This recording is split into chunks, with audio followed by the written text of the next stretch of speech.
معزز و محترم برادران اسلام،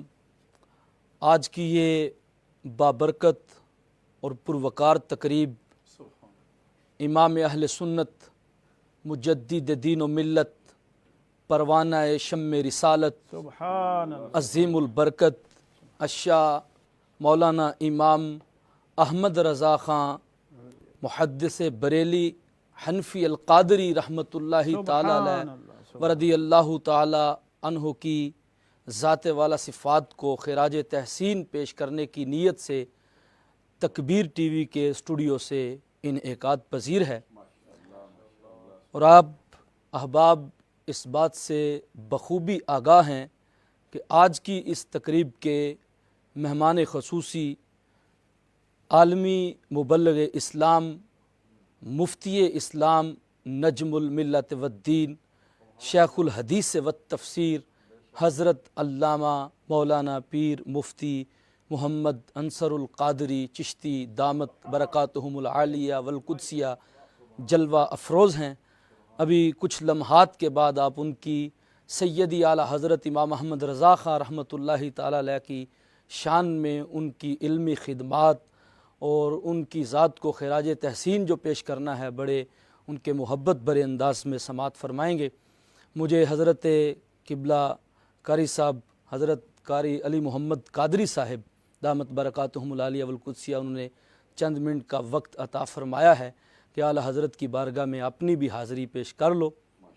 میں اس موقع پر عرض کرتا ہوں کہ ویسے تو سیدی اعلیٰ حضرت رحمۃ اللہ تعالی علیہ کی جو شخصیت ہے وہ ہمہ جہت ہے، اور جس طرف سے دیکھیں، جس ان کے علمی فن کے اعتبار سے ان کی شخصیت کو بیان کرنا شروع کریں تو یہ وقت ان کی شخصیت کو، ان کے جو فنون ہیں، ان کے جو علوم ہیں، ان کی جو خدمات ہیں، ان کی جو سیرت ہے، اس کو گھیرنے کے لیے کافی نہیں ہے، لیکن ان کی زندگی کا ایک بہت بڑا جو ترہ ہے اور ان کی زندگی کا ایک بہت بڑا اعزاز کہ ان کو عشق مصطفیٰ کے حوالے سے یاد کیا جاتا ہے، ان کو عاشق مدینہ ہونے کے حوالے سے یاد کیا جاتا ہے۔ حرمین طیبین کی جو ان کی حاضری ہے، پھر میں نے سوچا کہ مختصر وقت میں اعلیٰ حضرت کی بارگاہ میں بھی حاضری لگ جائے گی، تو کیوں نہ اسی داستان کو اپنے ٹوٹے پھوٹے لفظوں میں حضور مفتی اسلام کی نگرانی میں بطور سبق بیان کرنے کا شرف حاصل کروں۔ اعلیٰ حضرت رحمۃ اللہ تعالی علیہ جب دیار حبیب کی طرف چلتے ہیں، اپنا سفر کرتے ہیں، ویسے تو ان کی زندگی کے شب و روز کا جائزہ لیا جائے، یا تو وہ اپنے گھر سے خانہ خدا کا سفر کرتے ہیں، یا جب تڑپ بڑھ جاتی ہے تو گھر سے چلتے ہیں تو دیار حبیب کا ہی سفر کرتے ہیں۔ اور بعض لوگ اس معاملے پہ جھگڑتے ہیں اور ان سے بھی سوال کرتے تھے کہ مکہ افضل ہے یا مدینہ افضل ہے، تو انہوں نے فرمایا طیبہ نہ صحیح افضل، مکہ ہی بڑا زاہد، ہم عشق کے بندے ہیں کیوں بات بڑھائی ہے۔ لیکن جب انہوں نے اس سفر کا آغاز کیا تو کہا کیا؟ کہا کعبے کا نام تک نہ لیا، طیبہ ہی کہا، پوچھا تھا ہم سے جس نے نہضت کی در کی ہے۔ ان کے طفیل حج بھی خدا نے کرا دیے، اصل مراد حاضری اس پاک در کی ہے۔ جب وہ حجاز مقدس کی حاضری کے لیے تشریف لے جاتے ہیں تو آپ کو معلوم ہے کہ وہاں پر کس طرح ان کا علماء حرمین طیبین نے استقبال کیا ہے، ان کے چہرے کی رعنائیاں، ان کے ماتھے میں چمکنے والا نور، ان کی جو علمی وجاہت ہے، اس کو تمام اہل عرب نے تسلیم کیا، لیکن انہوں نے خود کو دربار الہی اور دربار رسالت میں کسی عاجز بندے کی طرح پیش کرنے کا جو انداز بیان کیا ہے کہ جب وہ مکۃ المکرمہ میں احرام باندھتے ہیں، عمرہ شریف کی ادائیگی کرتے ہیں، حج کرتے ہیں، اس کے بعد پھر وہ اپنی مشہور نعتیہ نظم سے دربار رسالت کی طرف کا جو سفر ہے اس کا آغاز کرتے ہوئے کہتے ہیں، حاجیو آؤ شہنشاہ کا روزہ دیکھو، کعبہ تو دیکھ چکے ہو، کعبے کا بھی کعبہ دیکھو، آب زمزم تو پیا خوب بجھائیں پیاسے، آؤ اب ساقی کوثر کا بھی دریا دیکھو۔ اور فرماتے ہیں غور سے سن تو رضا، کعبہ سے آتی ہے صدا، میری آنکھوں سے میرے پیارے کا روزہ دیکھو۔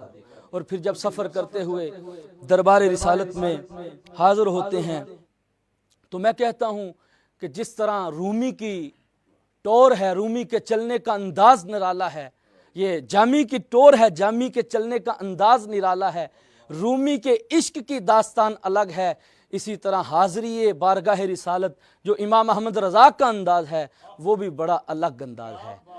وہاں پر پھر جب بارگاہ رسالت میں حاضر ہوئے ہیں، ایک تمنا ہے، ایک تڑپ ہے، ایک شوق ہے، ایک لگن ہے کہ جس کے دربار میں جا رہا ہوں کبھی ایسا ہو وہ خود بھی جلوہ افروز ہوں، خواب میں آ جائیں یا ویسے کوئی کرم فرما دیں۔ تو پھر جب 2 دن گزرتے ہیں، 2 راتیں گزرتی ہیں، نہ خواب میں کوئی نہ ویسے کوئی اشارہ ہوتا ہے، تو پھر تڑپ جاتے ہیں اور دربار رسالت میں اپنے آپ کو اس انداز میں پیش کرتے ہیں۔ کس انداز میں؟ مشہور نعتیہ نظم جو لکھی، فرماتے ہیں وہ سوئے لال زار پھرتے ہیں،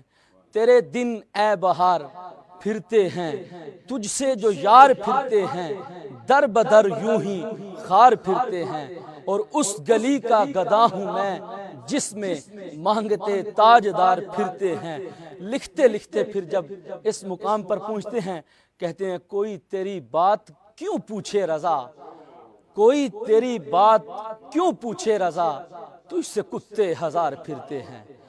تجھ سے کتے ہزار پھرتے ہیں۔ اس جملے کا تکرار میرے امام کی زبان پر ہے۔ عشق رسالت میں وہ ڈوبا ہوا وقت، وہ کیفیت، وہ آپ کی ریش مبارک کا آنسوؤں سے تر ہو جانا اور دربار رسالت میں اس صدا کو بلند کرتے جانا، کیا انداز ہے۔ فرما رہے ہیں تجھ سے کتے ہزار پھرتے ہیں، تجھ سے کتے ہزار پھرتے ہیں، یہاں تک کہ یہ زبان کے اوپر صدا لگا رہے ہیں، وہاں سے اشارہ ہوتا ہے، کرم کی برسات ہوتی ہے، ان کے انداز کو پسند کیا جاتا ہے اور کہا جاتا ہے سرکار مدینہ صلی اللہ علیہ وآلہ وسلم کی جانب سے احمد رضا اور آتے ہیں، ان کا انداز اور ہوتا ہے، ان کے انداز، ان کے خلوص کے مطابق ہم ان پہ نوازشیں کرتے ہیں، ہم ان پہ کرم کرتے ہیں، کسی کو اشارے دیتے ہیں، کسی کو خواب میں ملتے ہیں، لیکن یہ جو تو انداز لگایا ہے، یہ جو تو اپنا نیا انداز لے کے آیا ہے، یہ جو تیری حاضری ہمارے دربار میں ہوئی ہے، تجھے اب خواب میں نہیں، ہم تجھے جاگتی آنکھوں سے دیدار عطا فرمائیں گے۔ اس موقع پر اعلیٰ حضرت رحمت اللہ تعالی علیہ کو حضور کا جاگتی آنکھوں سے دیدار عطا ہوا ہے۔ اعلیٰ حضرت رحمت اللہ تعالی علیہ کی مبارک زندگی کا درس جو ہمیں ملتا ہے، وہ ساری زندگی کا نچوڑ آپ کے شعروں کی صورت میں ہو، آپ کے فتاوی جات کی صورت میں ہو، آپ کی علمی تحقیق ہو، آپ کی زندگی کا کوئی شعبہ بھی ہے جس کو اٹھا کے دیکھیں، وہ مڑ مڑ کے دربار رسالت اور عشق رسول کی طرف ہی جاتا ہے۔ جس نگاہ سے دیکھیں اعلیٰ حضرت رحمت اللہ تعالی علیہ کو، وہ عشق مصطفیٰ کو بیان کرتے ہیں۔ وہ فرماتے ہیں بخدا خدا کا یہی ہے در، نہیں اور کوئی مفر مکر، جو وہاں پہ ہو یہیں آ کے ہو، جو یہاں نہیں تو وہاں نہیں، بلکہ تمام عبادتوں کی اصل محبت مصطفیٰ کو بتاتے ہیں۔ ہر چیز کی اصل محمد عربی صلی اللہ علیہ وآلہ وسلم کی غلامی کو بتاتے ہیں۔ وہ جو مشہور انہوں نے 2 واقعات، ان کے اوپر آخری بات کر کے میں اپنی گفتگو ختم کرتا ہوں، جس میں حضور مولا علی شیر خدا رضی اللہ تعالیٰ عنہ نے اپنی نماز حضور کے آرام پہ قربان کی ہے۔ حضور یار غار سیدنا صدیق اکبر رضی اللہ تعالیٰ عنہ نے اپنی جان کا نذرانہ غار میں پیش کیا ہے۔ فرماتے ہیں مولا علی نے واری تیری نیند پر نماز، وہ بھی اثر جو سب سے اعلیٰ خطر کی ہے، صدیق بلکہ غار میں جان ان پہ دے چکے، اور حفظ جان تو جان فروز غرر کی ہے۔ اور آگے فرماتے ہیں تو ثابت ہوا، فرماتے تو نے انہیں جان ان کو پھیر دی نماز، پر وہ تو کر چکے جو کرنی بشر کی ہے، ثابت ہوا کہ جملہ فرائض فرو ہیں، اصل الاصول بندگی استاج ور کی ہے۔ اعلیٰ حضرت رحمت اللہ تعالی علیہ کی زندگی کا درس عشق مصطفیٰ ہے۔ اللہ کی بارگاہ میں دعا ہے اللہ تعالیٰ میرے یہ ٹوٹے پھوٹے الفاظ اپنی بارگاہ میں بھی قبول فرمائے۔ اللہ ہمارا حامی و ناصر ہو۔ وآخر دعوایا ان الحمدللہ رب العالمین۔ ماشاءاللہ شاہ جی، سبحان اللہ سبحان اللہ، ساڑی اکھاں دا وضو کروا دیتا اللہ تعالیٰ آپ دے علم دے اندر، عمل دے اندر اور مزید برکتاں عطا فرمائے۔ تیری نسل پاک میں ہے بچہ نور کا، تو ہے عین نور، تیرا سب گھرانہ نور۔ یہ میرے بابے نے کیا ہویا اے ٹی وی قادریاں دا ہے، تے ایتھے جیسا کہ اعلیٰ حضرت کی التجا بھی ہے، قادری کر قادری رکھ قادریوں میں اٹھا قدر عبد القادر قدرت نما کے واسطے سبحان اللہ۔ آج ماشاءاللہ صاحبزادہ والا شان حضرت